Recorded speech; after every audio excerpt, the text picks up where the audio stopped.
Hello my students, welcome back with me Madina Fitri Jonisa as your teacher in BIPA level A2. In the last meeting, we have studied about public facility.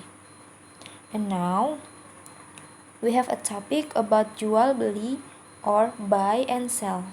Here, we have 4 subtopics. The first is vocabulary, the second is reading, the third is writing, and the last is tata bahasa. So let's we start to the first subtopic, vocabulary. Here are the vocabulary that you should know in buy and sell activity. I will read the vocab and you can repeat after me. After I mention the vocabulary, you can repeat after me, okay? Berarsitektur, bermukim, berwisata, ditawarkan, kenyamanan, keselamatan, kompetitif, menyediakan, menawarkan, menyewakan, pelayanan, perabot, sebagian besar, sejarah, tawar-menawar, transaksi. So everyone, you can repeat the vocabulary with a good pronunciation. Okay, the next is reading. Here I have a text with the title Pasar Baru. I will read the text, the whole of the text, and then you can listen carefully. On our task, I have some question that you have to answer based on this text. So make sure that you listen this text carefully, and after that you can repeat to read this text also. So here we are. Pasar Baru. Pasar Baru atau disebut Pasar Baru adalah satu pusat perbelanjaan tertua di Indonesia. Pasar ini dibangun pada tahun 1820. Pasar ini berada di Jalan Pasar Baru, Kelurahan Pasar Baru, Kecamatan Sawah Besar, Jakarta Pusat. Di Pasar Baru, banyak tinggal orang India Indonesia. Pada umumnya, mereka menjual kain, alat olahraga, dan sepatu. Pada tahun 2002, ada sekitar 2.000 keluarga India yang terdaftar sebagai penduduk Jakarta. Sebagian besar dari mereka tinggal di pusat kota, khususnya di kawasan Pasar Baru ini. Pasar ini adalah salah satu pasar tradisional yang terkenal selain Pasar Tanah Abang. Pasar ini cukup populer di masyarakat, khususnya masyarakat Jakarta. Banyak orang berkunjung ke pasar ini karena pasar ini punya sejarah. Dulu, pasar ini menjadi tempat berbelanja orang-orang Belanda yang tinggal di Rijswijk. Sekarang dikenal dengan Jalan Veteran. Di pasar ini masih banyak toko dengan bangunan kuno berarsitektur Tionghoa dan Eropa. Bangunan-bangunan ini adalah peninggalan masa Belanda. Toko-toko lama juga hingga kini masih ada di pasar ini.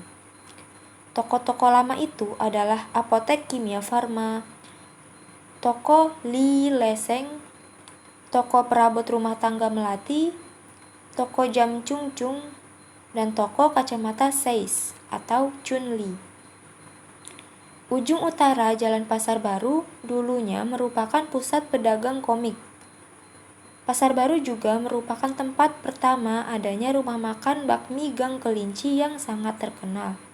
Jadi, selain untuk berbelanja, para pengunjung Pasar Baru juga datang untuk berwisata di tempat ini.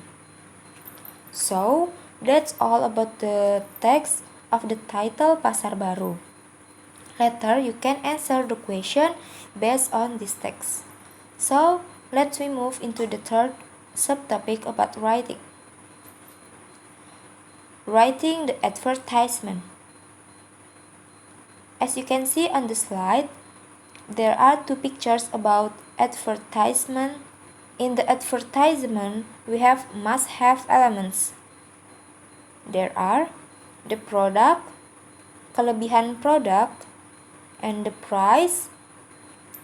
And the last is the handphone number or address that can be contacted. Later, I have a text tool for you all to write the advertisement. So, this is the last subtopic about tata bahasa or grammar in Indonesia. The first is frasa kata benda. Frasa kata benda atau frasa nomina adalah satu kata atau lebih yang ada pada subjek atau objek di dalam kalimat. Frasa kata benda juga merupakan gabungan dua kata atau lebih yang merupakan satu kesatuan dan menjadi salah satu unsur atau fungsi kalimat, seperti objek, subjek, atau keterangan. Here are the example of the sentence. The first is, bibi saya membeli baju batik di pasar baru. The frasa kata benda here is bibi saya and baju batik, the subject and the object.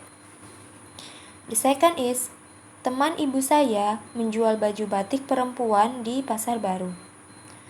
Frasa kata benda here is teman ibu saya and baju batik perempuan. And the last example, rumah besar kakek ada di dekat pasar baru. Frasa kata benda here is rumah besar kakek as a object. Next, about kata hubung or preposition. Dan, atau, and, tetapi. Dan is used to add something in sentence. For example, ayah dan ibu pergi ke pasar baru. The second, mereka makan dan minum saat istirahat sekolah. And the last, kakak saya rajin dan pandai.